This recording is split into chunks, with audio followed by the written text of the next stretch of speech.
አሰላሙ አሌይኩም ወራህመቱላህ ወበረካቱ። ውድና የተከበራችሁ ቻናል ተከታታዮች እንዴት ናችሁ? እኔ ሰላም ነኝ አልሐምዱሊላህ ረብል ዓለሚን።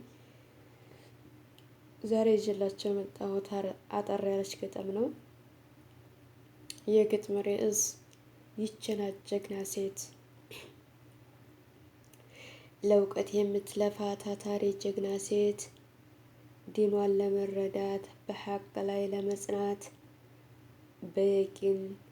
በየቂን ላይ ሆና አላህን ለመገዛት፣ ልፋቷ ለሱ ነው የሷ ሌላ ያምራት።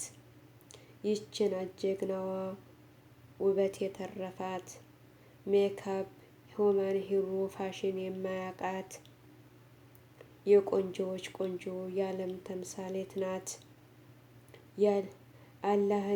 አላህን የምትፈራ ለእውነት የቆመች፣ የሱና ባለቤት በኢማን የጸናች፣ ሶላቷን የምትሰግድ ከዝሙት የራቀች፣ በኒቃብ ተውባ አርአያ የሆነች፣ በሰለፊ መንገድ ተውባ ያበበች፣ ለወሬ ዛዛታ ምንም ቦታ የላት፣ ለቀልድ ለጨዋታ የማትቀያየር እንዲያየር ንብረቱ፣ ከፊትና የራቀች ዱንያ የማይገዛት፣ ከፊትና የራቀች ዱንያ የማይገዛት፣ ይህች ናት ጀግና ሴት የአላህ